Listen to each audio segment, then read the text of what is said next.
part of the problem with Assyrian history is that whenever Assyrians tell their own stories, people write it off. They say, "Oh, well, they're too passionate, they're too subjective, they're nationalists, they're everything under the sun." And of course, you use these terms like passion, subjectivity. Those are words that are typically words that you use when you want to shut anyone's opinion down, right?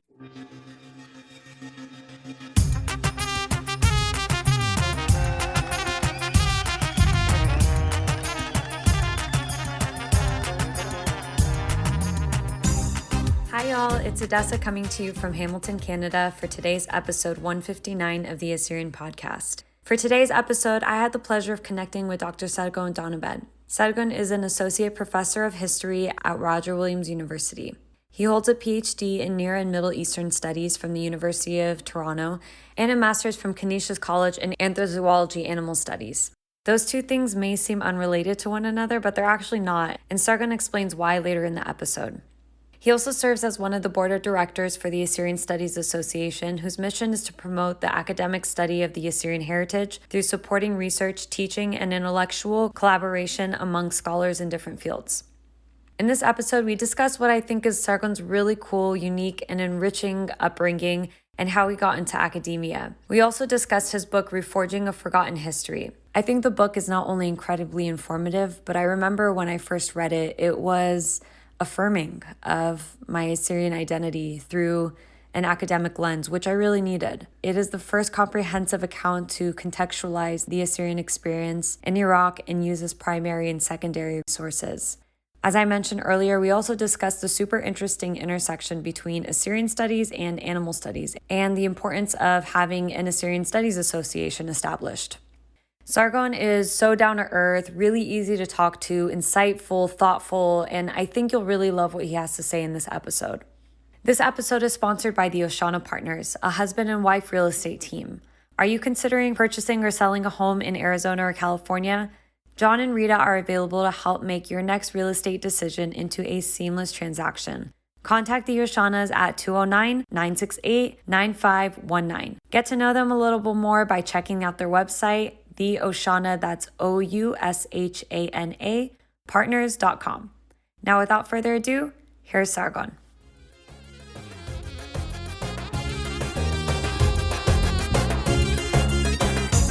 Thank you so much, Dr. Sargon, for being on the podcast. Where are listeners hearing you from?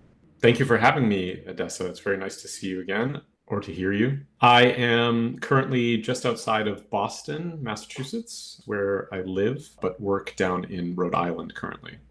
Wonderful. Could you tell me a little bit about your upbringing? Sure. How shall I start this? My mother was born and raised in Baghdad, Iraq. Her family is originally from Urmia, and they left Urmia during the genocide.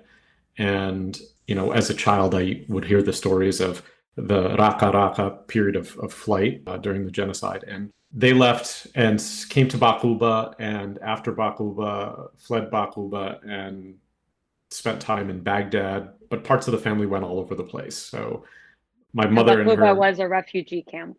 Yes, exactly. Yes.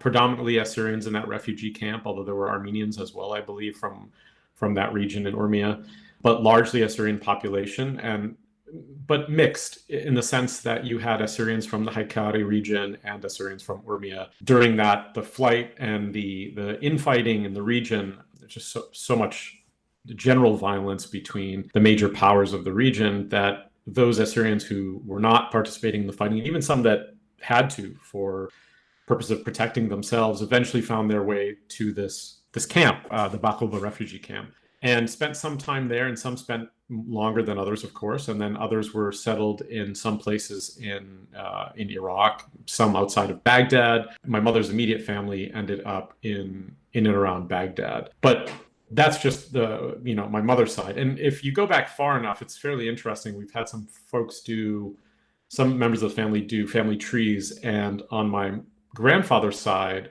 so we know that my mother's mother has connections to the villages of, as we would say, Juitapa and Saralan were the two villages in Urmia. And on my grandfather's side, his family was from Tekke although people typically call it or say Tekka Ardashai. I know they're two distinct villages, but he's from Tekka. Now, what was interesting is apparently, if you go back a couple generations, his family originated with somebody named James in Mosul or around Mosul. We don't know from the city, but apparently from the region of Nineveh. So we're not sure exactly where. And, this is one of those things where you assume it could be within 60 miles, 70 miles, 100 miles, who knows, of that region. But it makes a lot of sense. I think people tend to forget that Assyrians moved fairly freely in those territories.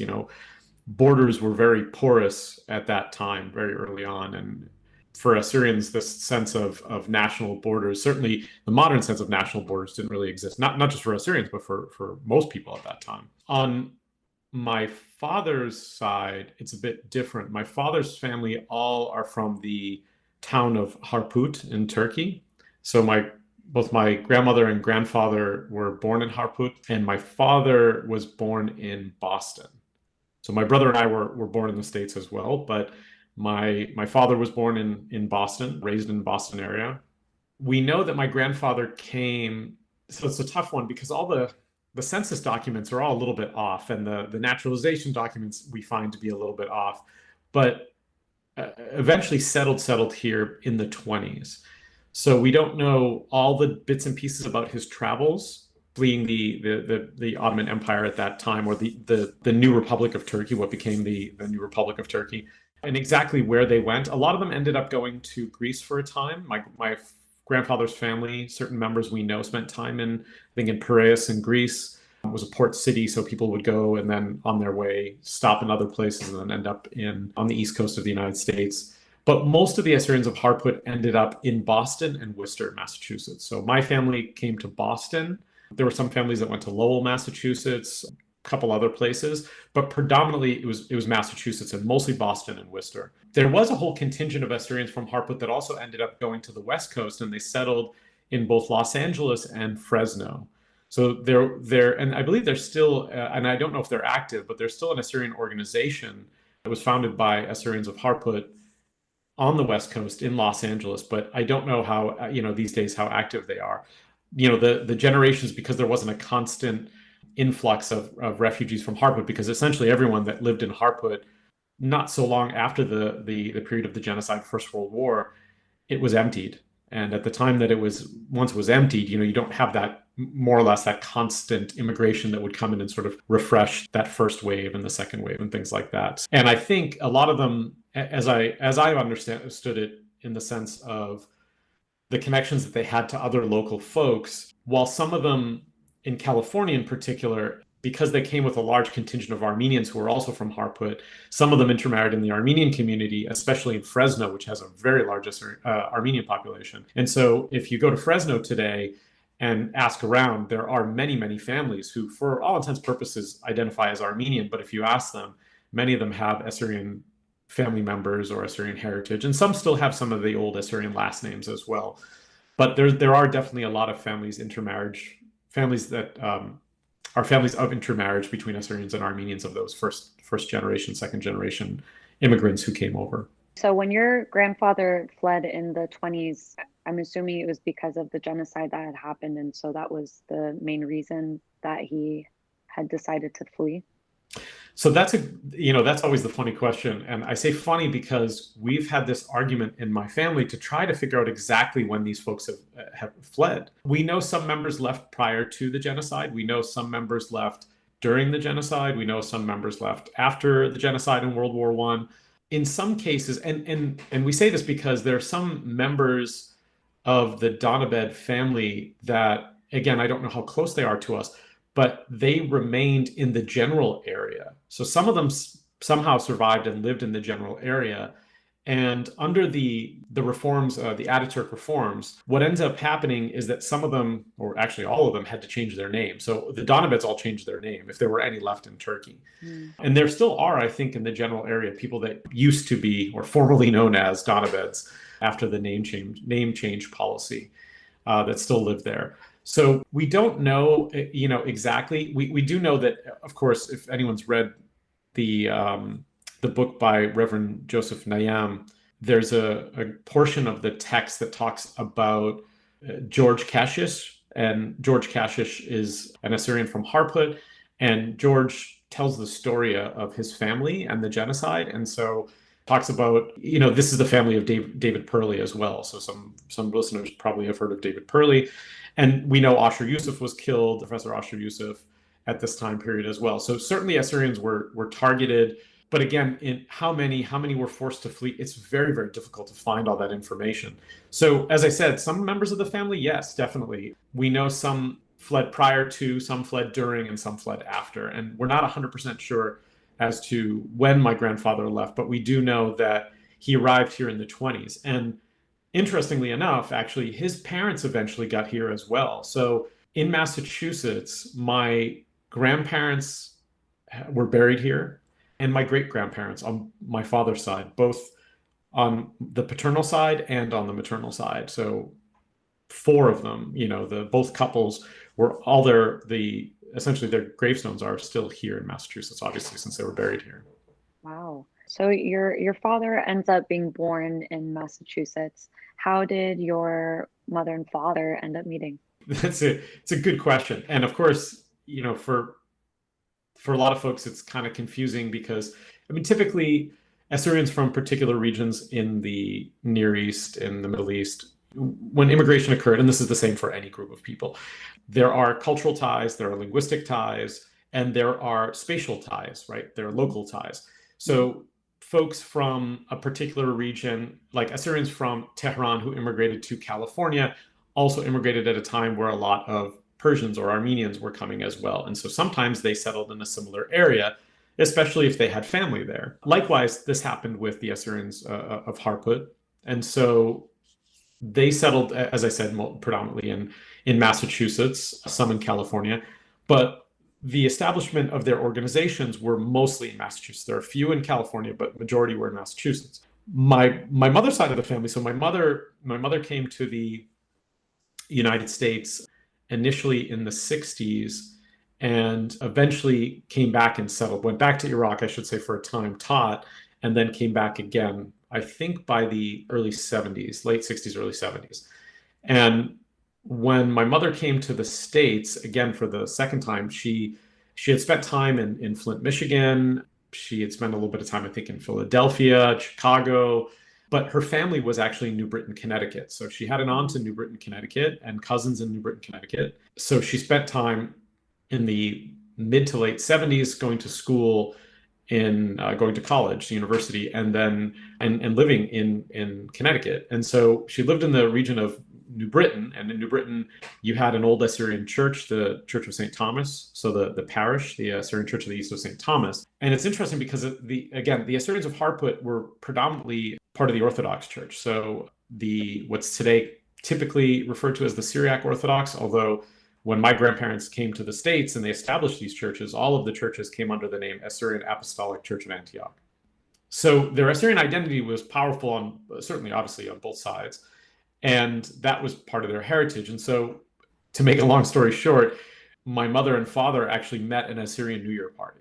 So there was an Assyrian New Year party, and Massachusetts and New Britain frequently would get together, and the groups would go to each other's parties and weddings, etc. And essentially, that's what happened. They went to a New Year's party, and although I have to say I don't remember which direction, if it was my father and the folks in Massachusetts going to New Britain or vice versa. But that's where they met. And eventually they got married and stayed, I think, just briefly in Connecticut and eventually moved to Massachusetts, where my dad's family was. That's amazing. And for listeners that may not be so familiar with the geography of the US and where Massachusetts and Connecticut are, they're on the East Coast of the US. Yeah, I frequently have to tell people that when we have discussions about this, I find it kind of interesting. It's a tough thing when you realize that American geography is not very well known even by Americans.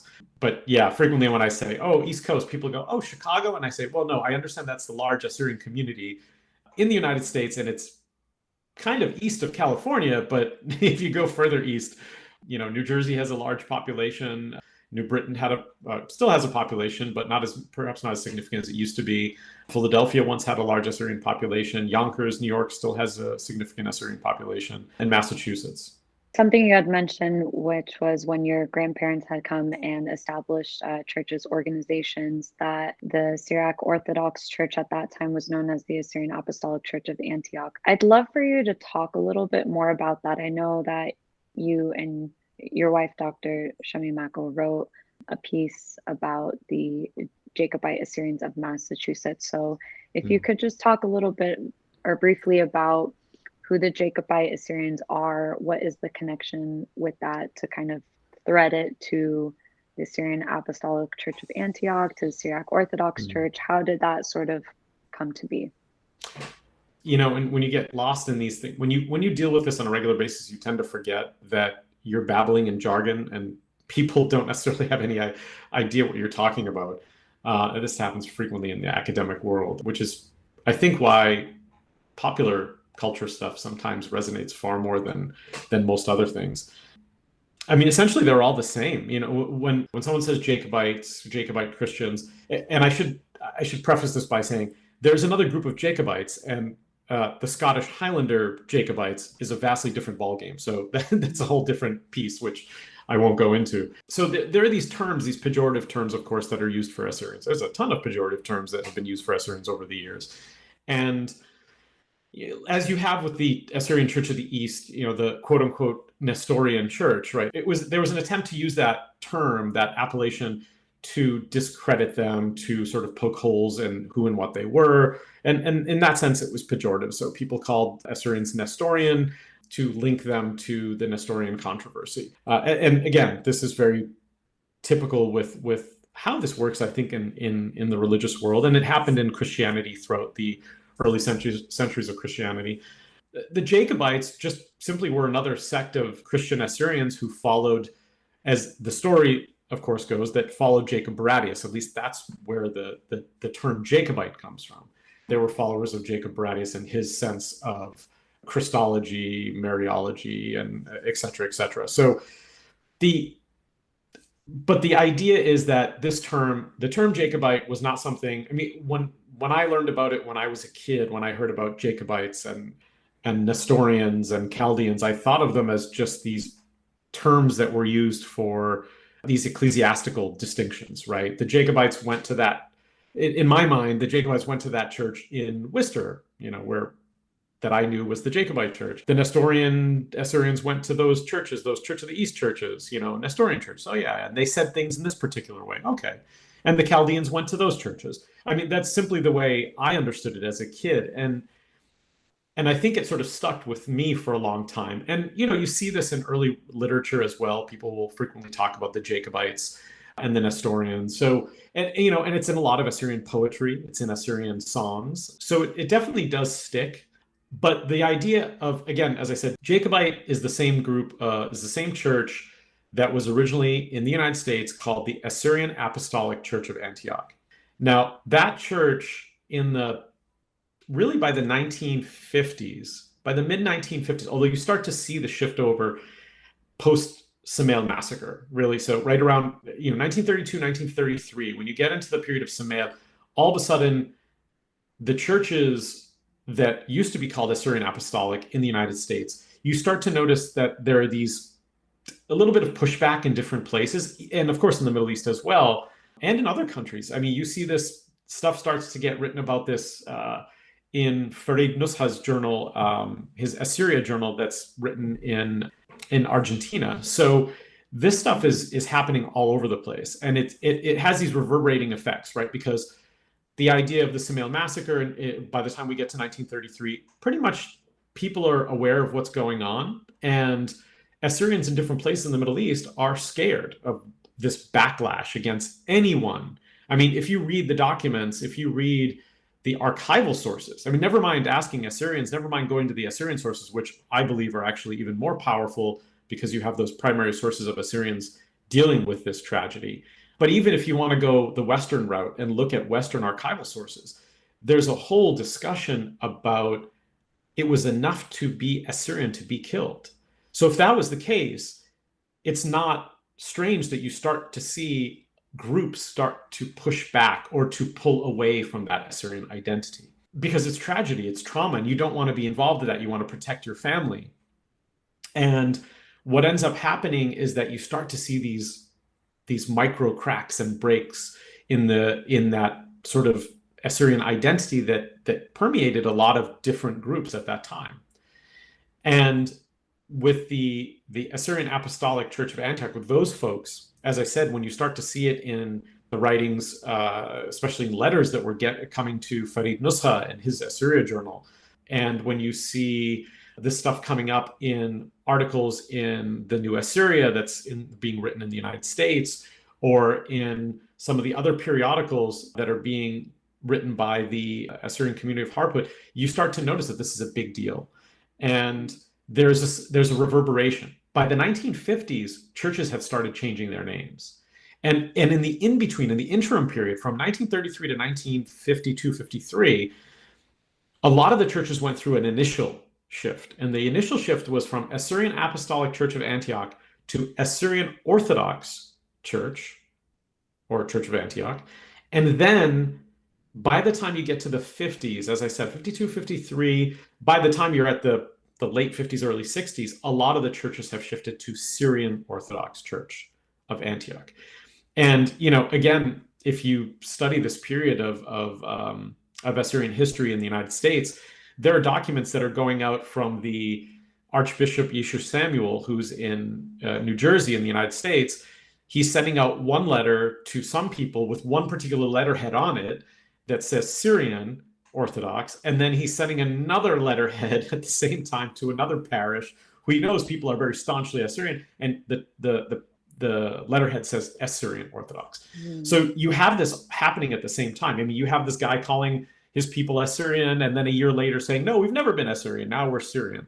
And so by the time you get to the late 1990s, most of the churches had been shifted to Syrian Orthodox.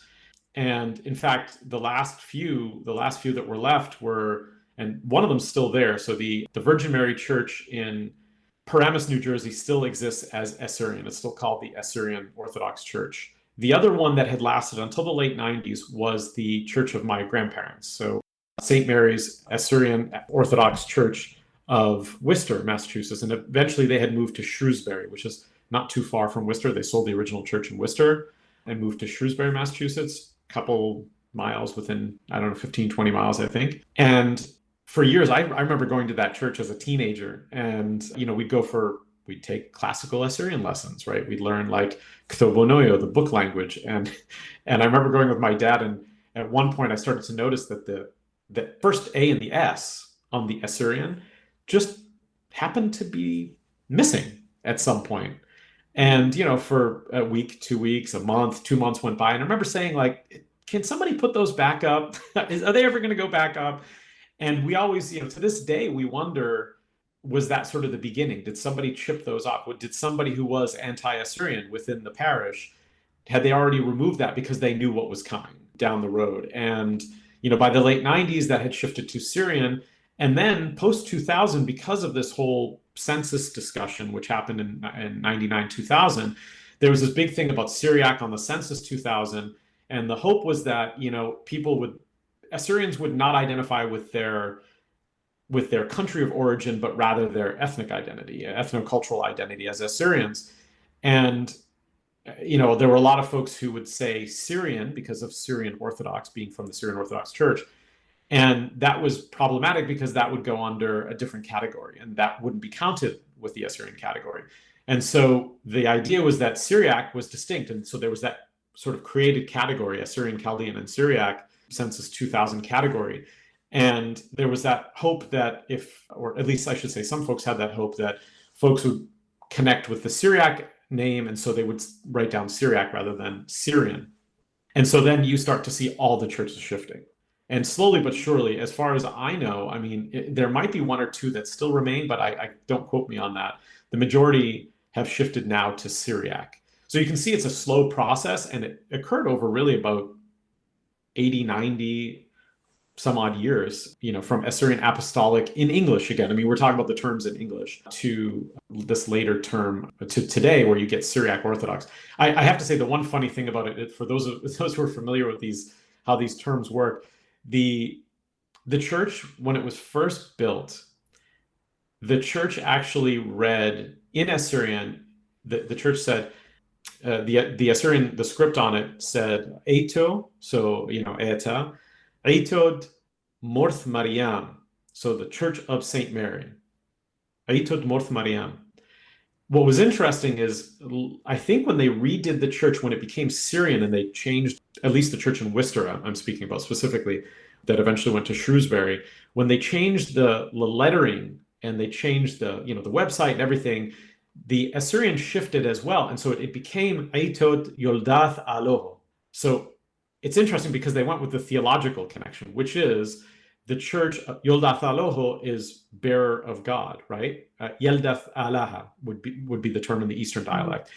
Easterners aren't typically used to saying that, Eastern Assyrians. They're used to saying, in the longer sort of theological arguments, the bearer of Christ makes more sense to most Eastern Assyrians rather than the bearer of God, which is something you hear typically in the more, and I say Orthodox profession, like the Theotokos in Greek, which is, again, the same thing, Christ, the God bearer rather than Christ. Christotokos would be Christ bearer. Theotokos is the God bearer. And that's the word for Mary. Mary, Saint Mary is the God bearer, the Theotokos, and Holy Mary, Mother of God, as you hear in the Catholic Church. So it's really interesting because I found it fascinating that the church went from Saint Mary's Assyrian Apostolic Church of Antioch to the Church of the bearer of God, right? So it's just interesting how terms and appellations shift and they change, and sometimes they're reflective of new ideas, sometimes old ideas, sometimes political ideas, even on the church, even on the churches. So, that's sort of like the general, I guess, history of what happened in the United States. And some of the churches, Rhode Island, Massachusetts, the church in New Jersey, as I said, is really the last one that's left that has the Assyrian appellation still on it. It's crazy to me that this has happened just within a very short lifespan, and something that you have directly witnessed from the beginning when you used to go and it having been a certain name and then transitioning later on. I don't want to get into this too much, but I had that, because we see this so much with the other sects as well, had an effect on the churchgoers there, and a dent on, or a bruise really on their faith, or their faith in the church, I guess. Well, Odessa, it's the way I think about it, and it's tough to explain because, of course, I was in college at the time. So yeah. I think back to being in college where young folks are searching for who they are and expressing who they are, and I know that for me, for my brother and I, our life was kind of funny in the sense that our Assyrian life was, we had our Massachusetts sort of typically American life, and on the West Coast, we'd go visit our family, particularly in California. We'd have a little bit more of this sort of Assyrian life, and it was very divided. Not that we weren't Assyrian on the East Coast as well, we were, but it definitely felt distinct, right? It felt like there I was an Assyrian, and I was with my family and my Assyrian family, and on the East Coast I just sort of was part of my American life, and it's kind of tough to explain. But I remember being in college when all this was occurring, and I remember just, I think, sort of spiritually and mentally, like psychologically, what it meant, or what it did to me. And I was just full of anger. I was full of just an immense amount of frustration and anger that this was happening. And I remember I wrote my senior thesis as an undergraduate, my senior history thesis as an undergraduate, on the changing name of the Assyrian people and church, or something along those lines. And it was all based in my frustration and my anger, was to sort of document who Assyrians were and that this stuff was happening. And I remember going through a period of feeling, fairly religious and spiritual as a young person, even in college, and then losing a good chunk of that because of what happened with the church. And I felt not just distant from it. I was pissed. I was angry. I was frustrated. And I saw, my father. I saw my father go through that. And typically you don't think that your parents or older folks are having these difficult emotions that they're dealing with. But I remember going to a meeting for all the people who were angry about what happened, sort of the old time Harput Assyrians from the old Worcester Church, and meeting all these families and the descendants of these families in a hall one day when we were talking about what do we do? How do we react to this? Because I say this because there was a whole group of people from the church in Worcester that were fine with the change. They were okay with it. So I should say that there were subsequent periods of immigration of Assyrians, but after the Assyrians from Harput came, you had a period in the 60s where some Assyrians from Torabdin came. There was some families from the Torabdin region in Turkey. There were some people from Qamishli in Syria who came. And then there were other groups of folks coming from Aleppo, from Damascus, from a few other places in Syria, a few folks from Lebanon, from Beirut, and elsewhere. And then, of course, you had a bunch of families also that came from Iraq, but these were the Syrian Orthodox Iraqis, right, at that time. So, you had all these families coming in, and you got to remember, by the 1960s and 70s, a lot of people in these Middle Eastern contexts, especially in the countries that are predominantly Arab countries, they had been living in an education system, some in a political system, where you had constant burgeoning nationalism from one side or another, right? So the sense of Iraqi or Syrian Arab identity was very powerful. It's more or less the same in Lebanon. In Turkey, the Turkish identity was very powerful and gaining more strength, right? Especially after the reforms in the 20s. And so you have these people who had, for lack of a better term, had been sort of indoctrinated in these newer systems, right? In these newer nation state systems. And so their sense of identity especially of being Assyrian, the way the Harputlis were, or the early Assyrians from Urmi or Haikari, or even Torabdin, the ones who came to the United States at the turn of the century, prior to World War I, during or just after, there wasn't that period of education that could, sort of shape their minds in a particular way. Because we tend to forget that the education system in a country shapes your mind. It tells you how to think, how to believe, how to act. I mean, that's why we send our kids to school. Here, go to school. It's important. You need to learn things. Well, the learning of those things leaves a lasting impact on folks. And if you teach people that they are this or they are not that, those things stay with them. And so you had a bunch of people who did not have that sense of Assyrian identity. They simply didn't. And there was politics involved, and I'm sure there was money involved in a lot of these cases. And at the end of the day, there was power, right? It's a power struggle. Who gets to stay close to the bishop? Who gets to have the power in the church? I remember being at those meetings, and some of these folks who were at the time in their 60s, 70s, and 80s, many have passed on now. This was in the 90s. The anger, the sadness was just palpable in that room. And you felt it from these people, because how could you tell them that so much of who and what they were all their life not only was not true? I mean, they basically told them, well, it doesn't matter what you say you are, because that's not what you are. And it was coming from a place that they found solace in the sense of a spiritual home, right? This was their church. This was part of their identity. This was part of their makeup, their mind, body, spirit connection. And to have that come from that spiritual entity, and they saw that, the home of their sort of spiritual entity, I think was extremely painful. I mean, as I said, it was painful to me. I probably didn't understand what I was feeling, except that I knew I had a lot of frustration and anger.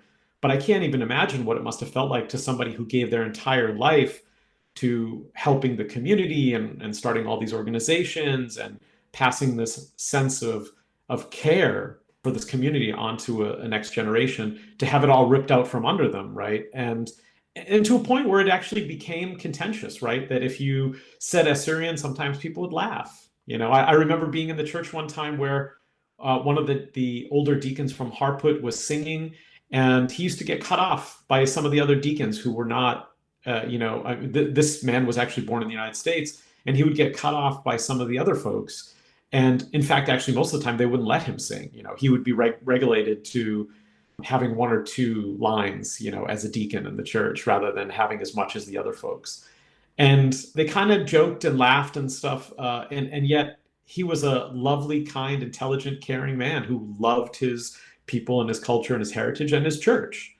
And he gave a lot to it. And so to see that kind of happening within the community, right? Like this is all internal, was really, really difficult. I think it was, as I said, tough for me, but I'm almost next to positive that it was happening in families all over, and it creating a sense of apathy. And I think that was, if you internalize that frustration so long, it becomes apathy because you see it as, or you start to view it as, I put such time and effort into this, and this is how I'm thanked for it, and this is what I see come out of it.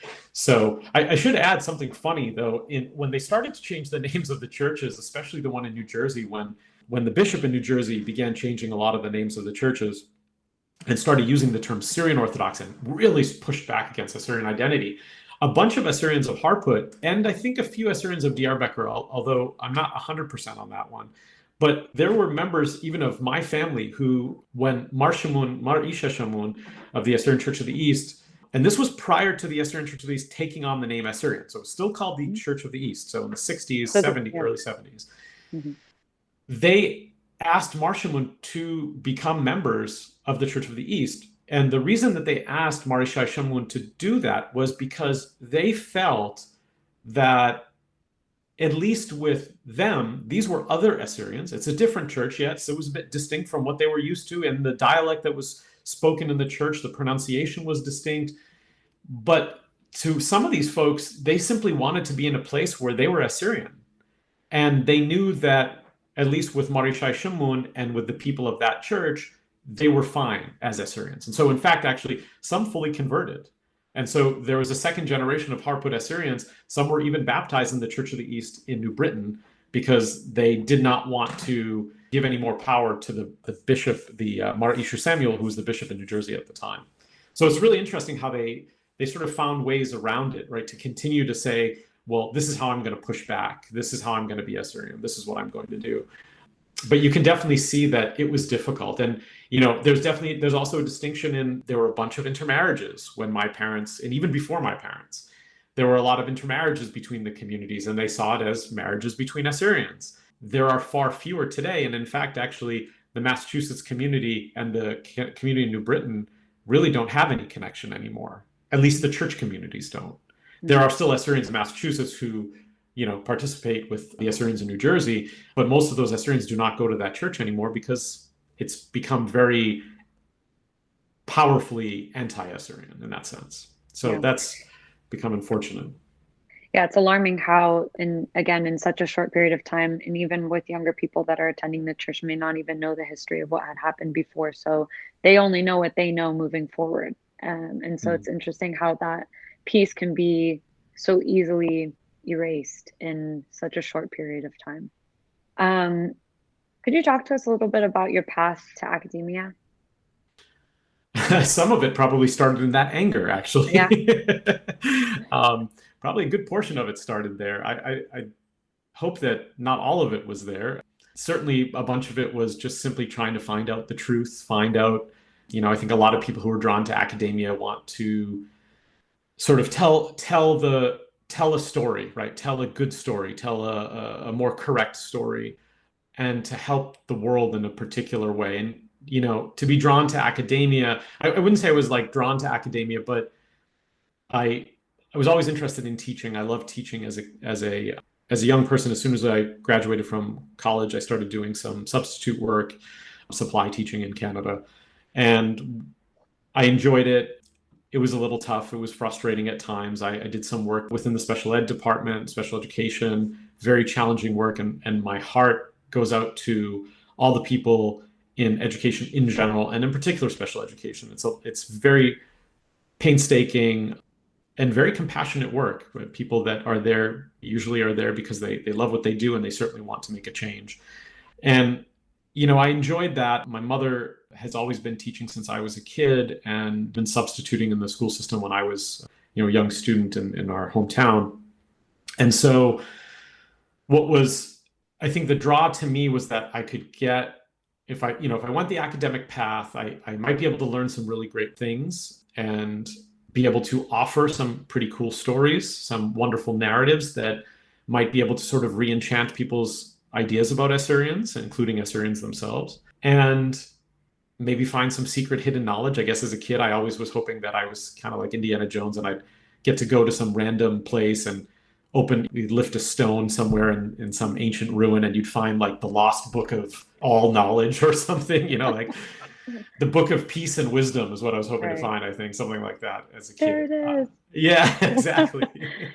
And, there was a part of me that was like, oh, I could totally live the rest of my life meditating in a monastery, or, I had these ideas, these grandiose ideas of being like a stylite, those guys who would sit on columns in the middle of the desert and just meditate and pray for, I don't know, days, weeks, months on end. So I did my undergraduate degree, history and religious studies. That seemed like a normal path to me. I don't know why. I also did a bunch of stuff in environmental science because I was interested in it. When you were applying to university, did you go in with the idea that that's what you were going to study, or later on through the courses that you had taken, did you then declare or change your major? Oh, that's a great question. I think I went in undecided, if I'm remembering correctly. I'm pretty sure I went in undecided. I only applied to 3 undergraduate institutions, and they were all in Massachusetts because I don't know how everyone else feels, but as a kid, I thought to myself, okay, you live your life and here's a year and you go to school and then the summer comes and you get to go do some cool travels and see family. And there's these awesome things called holidays where you spend with family and friends and your loved ones, and life is cool. And then you get to, and it's not monotonous. It made a lot of sense to me because I had a very wonderful childhood. And I got to a place, I think when you're a senior in high school and then you go, okay, I'm graduating. What do I do now? And people go, you go to college. And you go, college?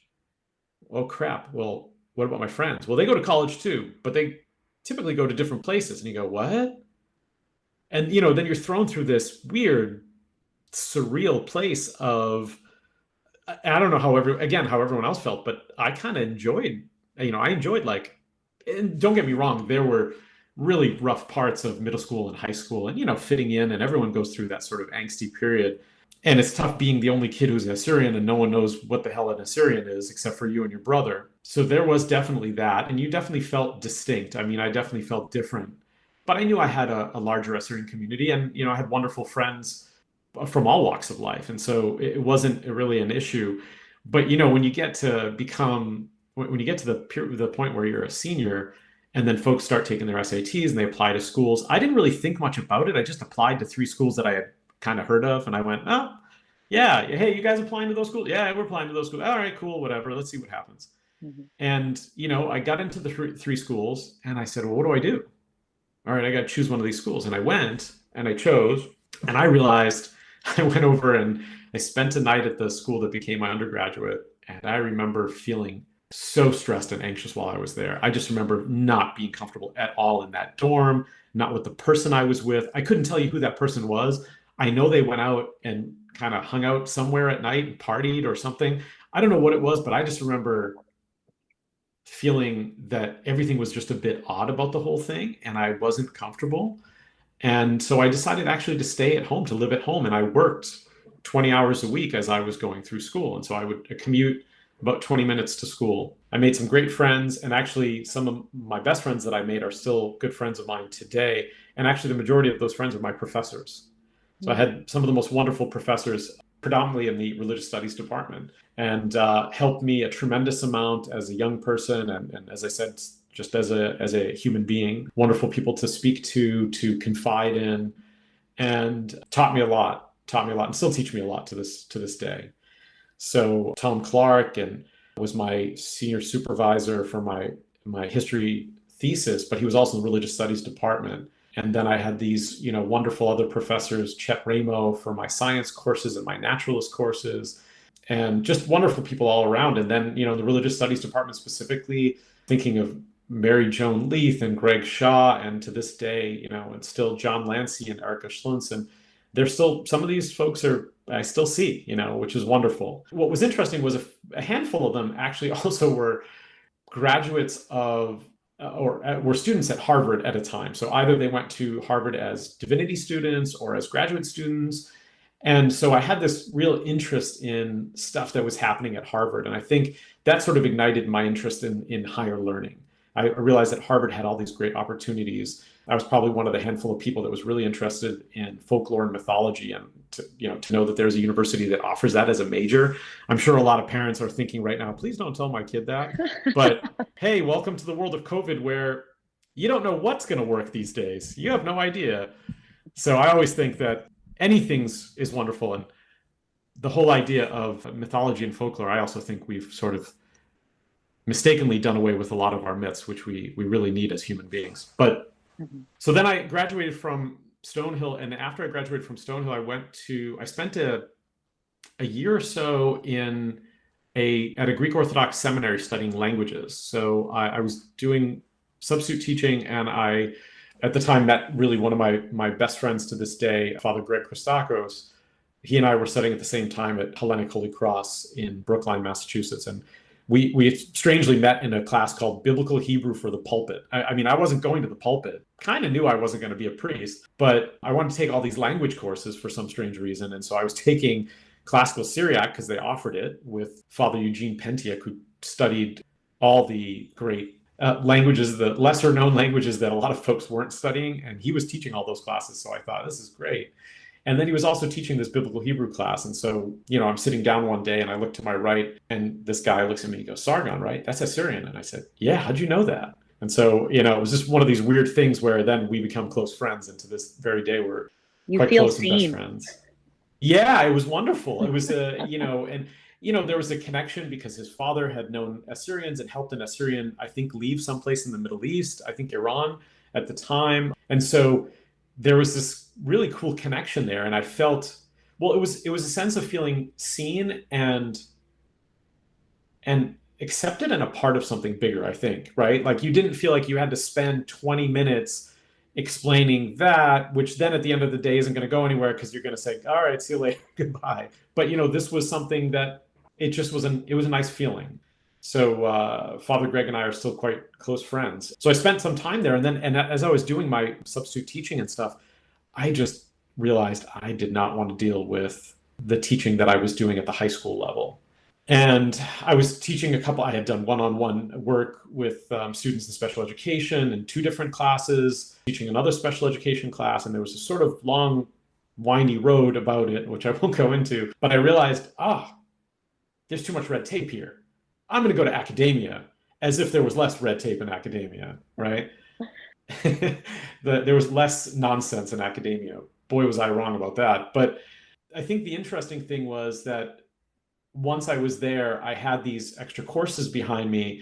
And so I had been doing all these other things with some friends of mine, some Assyrian friends of mine, where I would go to these conferences and was doing all these things where I was learning a bit more about what was happening in the greater Assyrian academic world.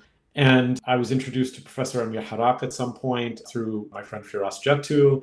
And I remember thinking, I can go and get a graduate degree in something that is Assyrian. So I applied to a bunch of schools and I got into the University of Toronto with Dr. Harak as my supervisor. And so I started getting a master's. So I started working on a master's degree and then moved from that master's into a PhD the following year. It was a 1-year master's into a PhD program. And I stayed at the Department of Near and Middle Eastern Civilizations, and I finished my thesis. I left Toronto after about 7 years in Toronto in 2009. And then in end of 2009, I defended my thesis. And in 2010, I was given my degree. And at that point, I had already got a job. I got my full-time job at Roger Williams University while I was still ABD. So all that dissertation, and I was lucky enough to get that full-time job. It probably helped that I had a quick stint for teaching 2 religious studies courses at my alma mater at Stonehill, which is the small liberal arts school that I went to as an undergrad. And I think having those courses really helped out a lot. And I was getting my PhD, and they hired me as the Middle Eastern historian. So I've been there, this is 12 years now, I think, that I've been at Roger Williams. Wow. Would you say that your experience of going to University of Toronto and Professor Harak, seeing Professor Harak's work and what he teaches, that it inspired you the possibility to be able to do research and get to teach about Middle Eastern cultures, including Assyrians? Absolutely. So Dr. Harak was, of course, instrumental in my training as my supervisor. And he was my mentor and guide, through this academic process. And I had some wonderful professors at the university. I studied with really wonderful folks. A few, unfortunately, Brian Peckham and Doug Frayne are no longer with us. Both of them have passed on, but they were phenomenal professors. I studied Akkadian with Doug, and I studied Ugaritic and Phoenician with Brian. Had some great memories of just spending time speaking about some of these very obscure esoteric topics with them, and met some wonderful people in my graduate school days. And I have to say, all in all, if you take a step back and you walk through your graduate years, at least for me, the graduate studies were, of course, extremely important, but none of it would have been possible without the people around me. I don't know if this is a sort of a little moment of wisdom that I've gained over the years, and if I can impart it to anyone out there. People always say, "Oh, congratulations, you wrote a dissertation, you did this, you did that." And I always think to myself, "Oh man, if it wasn't for Shemi's support, if it wasn't for my parents' support, my brother's support, my friends' support, my professors, Anna and Manny, who became my family, and the kids in Toronto." I mean, I had a wonderful support system around me while I was doing a pretty stressful and difficult task. I mean, when I went into writing my dissertation, I didn't know what I was going to write. As a young graduate student, I tried different things. I thought I might go to the field and do archaeology. I thought I might do, modern linguistic stuff, philological stuff. And I ended up doing, essentially the destruction of Assyrian heritage and demography in Iraq in the 20th century, which is a really difficult topic. It's a very sad topic to deal with. And I didn't realize how much it was affecting me as I was doing it. So to have that really powerful support system was it was necessary. And if it wasn't for my cats, Cheeks and Ghost, I wouldn't have written a dissertation. If it wasn't for, so, I always sort of as a longer connection to all of this, it just reminds me how important we are as social creatures, as social beings, right? My Uncle Wilson used to always say, nashka, that you need people around you, especially while you're doing something like this. People always say that I did this and I did that and I accomplished this and I accomplished it. Yeah, I did, but I'm one of a deeper connected, intricate web. So I'm thankful to all of them. And I still thank you all, to this day for helping me with all of that, because that was extremely important, I think. And anyone going into graduate studies, I think, knows, folks that are there, that have done it, they know that. And if you're doing it, I think it's important to remind yourself that you're doing a lot of work where you're constantly sitting up in your head. And, Dr. Harak's supervision was wonderful, and he kept me on task and focused. And I think at the end of the day, the nice thing was that if you put all those pieces together of everything that occurred while I was in Toronto, in the sense of my academic career, but my life, it allowed me to accomplish what I accomplished. And I'm very thankful for that. But, if you asked me at the beginning of doing the PhD, what was I thinking of doing when I graduated? I had no idea. No concept of it at all. I guess I had some vague idea that I would teach, but I remember even getting the offer for the job at Roger Williams. And I called a couple of friends and I called a couple of my former professors at Stonehill and I said, I just got this job offer. What do I do? I didn't know what to do. I was like, is this the next thing in my life? Is this what I'm supposed to do? What am I supposed to do right now? Because I was just kind of going through school at this point and working odd jobs. Now is this what you do? You get this full-time job? So the sense of wondering what do you do next? What path am I supposed to be on is always interesting to think about. Thanks for being real with sharing that, because I think sometimes I myself, see people in positions such as yourself, and you're like, oh my gosh, this person has had everything sort of figured out for them, and it always just made sense for them. And you don't realize that they are just as much as any of us are, which is just trying to figure it out as you're going. And so, I thank you for sharing that. Oh, absolutely. And I think it's so important to remember that too. I think you're right. I mean, it's important for me to remember that, because sometimes I think, sometimes I look back at it, and if I'm not being reflective enough, sometimes I think, oh, well, how come I just did that back then? And then I tend to forget, oh, no, hold on a second. When you piece those pieces together, you start to realize, oh, no, there was a whole bunch of other stuff going on, or somebody was supporting me, or and I didn't know what I wanted to do. And I tell my students this all the time. I'm like, the best advice I ever got, I think, was from a great math teacher I had in high school, Arvid Olin. And Mr. Olin said the most interesting people he knows in his life, and this was, God, I graduated high school in 96. So the most interesting people he knows in his life are people who are adults in their 50s and 60s and still don't know what they want to be when they grow up. Mm. And I always thought to myself that was such a wonderful way of looking at things. And it's very difficult for today's day and age because, when I feel like I don't have something settled, I feel stressed and unsettled and anxious about that, because I think that's the society we've, especially our Western society, has sort of created, right? The sense of you must know, you must do this, and that is who you are and what you are. But that's not true. I don't believe that's true. I don't think it's true for me. And I think there are a variety of things that make us who and what we are. And I think it's important to find those pieces and to be open, and it's hard for me too. I think that all the time. It's hard for me to sometimes just be like, it's okay. Yeah, you're finding out you may not want to do this. I mean, hell, we're living through the period where everyone's like, I don't want to do this job anymore. And they're quitting jobs. So it's interesting. What has your experience been being an Assyrian in the field? Because I felt like so much of my, whether it had been with my undergraduate experience and taking courses, I almost minored in Middle Eastern studies. So a lot of my courses were kind of around that realm. And so a lot of times I was still in classes where Assyrians were talked about as a thing of the past, or trying to legitimize that part of my identity. And so I guess my question to you is, what has it been like being an Assyrian in that realm? Well, that's a tough question, and a great question, tough question, because it elicits all sorts of thoughts and feelings about that. I'm trying to think back far enough. As I said, when I sort of first wanted to work on Assyrians, what I was trying to do, at least in my mind, what I was trying to do was sort of right a historical wrong in my mind. And I felt that there was a lot of negative press about Assyrians, and there was a lot of no press about Assyrians anywhere, not just in the academic world, but in a lot of different places. And especially when I started in the academic pursuit, a lot of the stuff that you saw was very negative. It's funny, people will try to say, "Oh, turn on your objective academic lens," and I say that's silly. That's silly. Everyone that goes to academia goes and gets a PhD. People that do most things in life, but certainly, the academic pursuit, everybody has a reason for why they're there. There's not. I think very few people I know are like, "Oh, I have no attachment to this whatsoever." I mean, that sort of sense of complete detachment from what you're doing, I don't think so.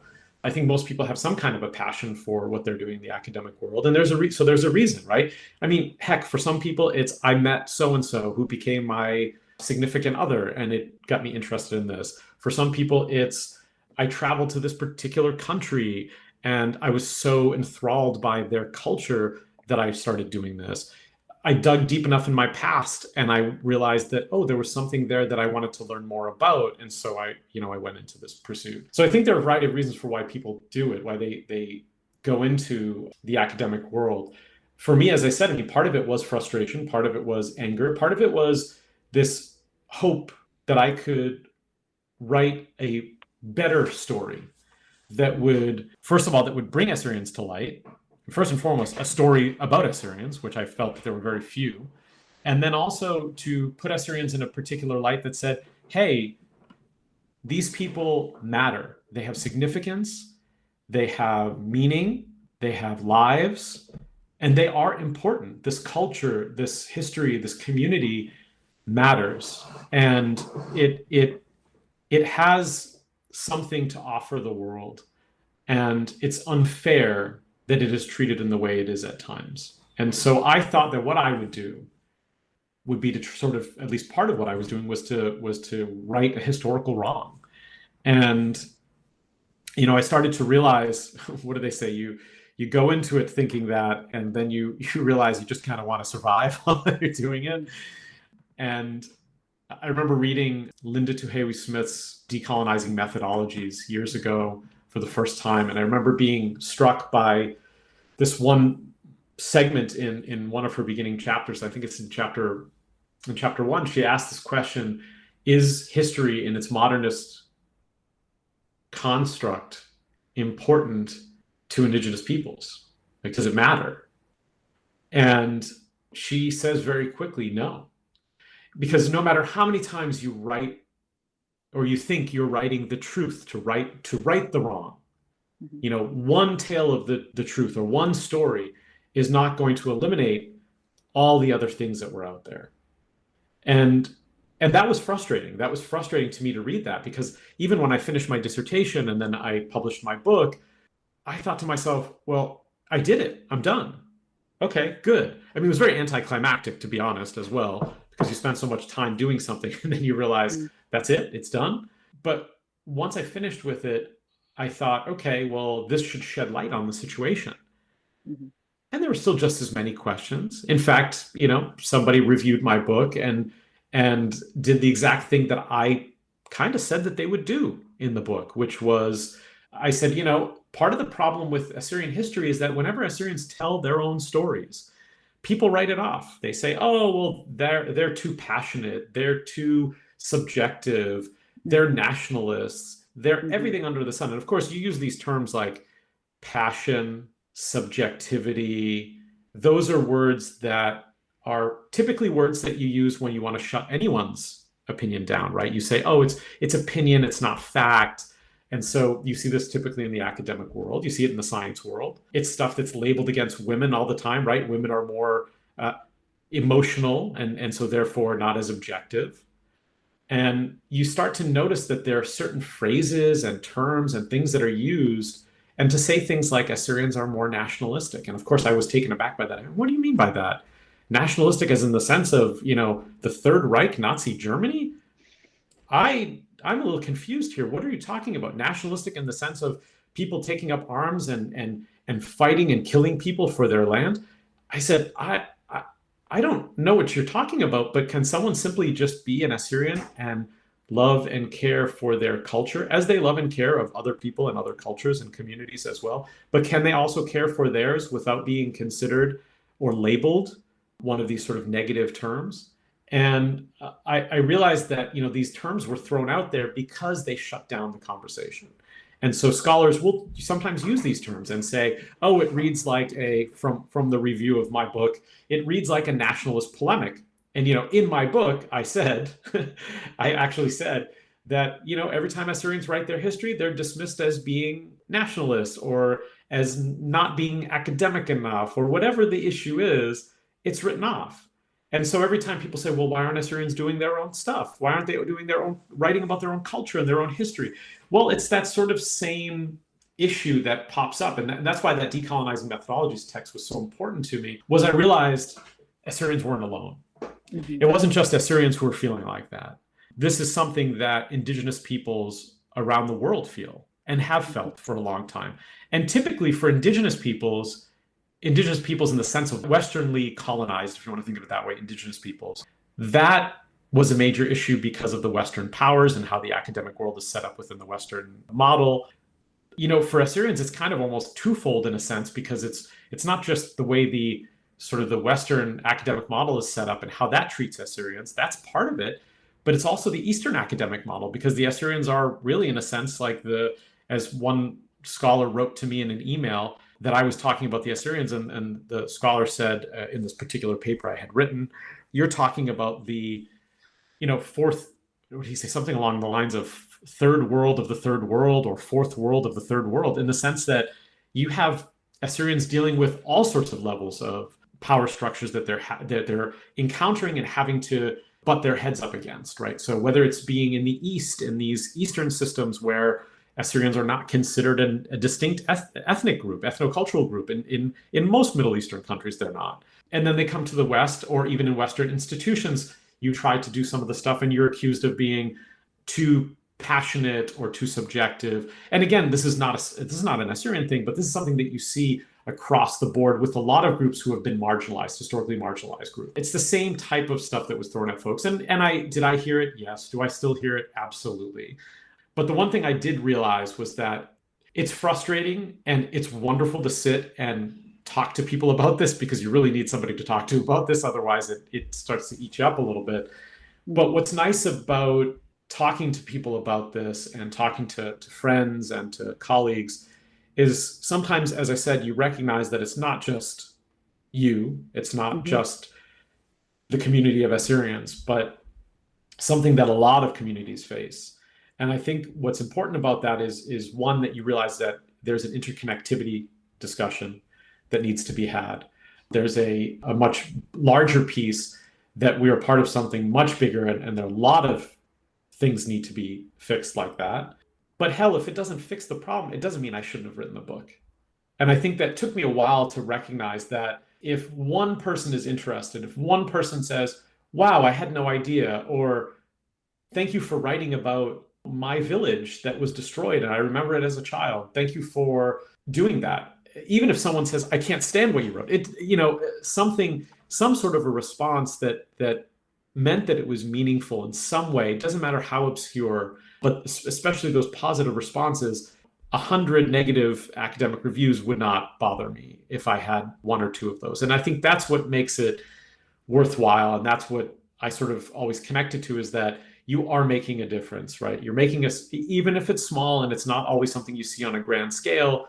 I mean, life is like that, right? There are a lot of small things that add together to make the larger differences. So I think it's important to recognize that, and anyone going into the field, that you are going to face setbacks. You are going to face gatekeepers, people saying this is the way it is, and this is the type of stuff we accept, and this is how you should write.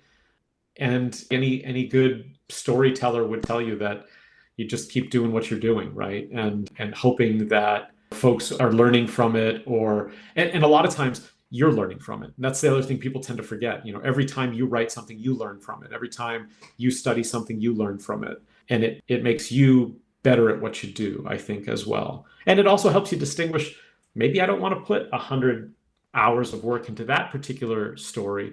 Maybe I want to focus on this story. I want to bring out that narrative of this beautiful cultural piece.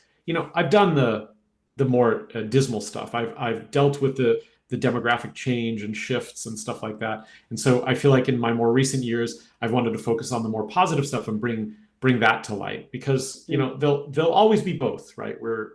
In life there'll be difficult times and there'll be more peaceful, beneficial times. And so I think as I've gotten older, I definitely know I want to focus more on sort of those elements of that I find to be quite beautiful, at least in my academic work, of Assyrians, to find those pieces that elicit that sense of wonder and joy and beauty, and bring that out to the rest of the world as much as I am able to.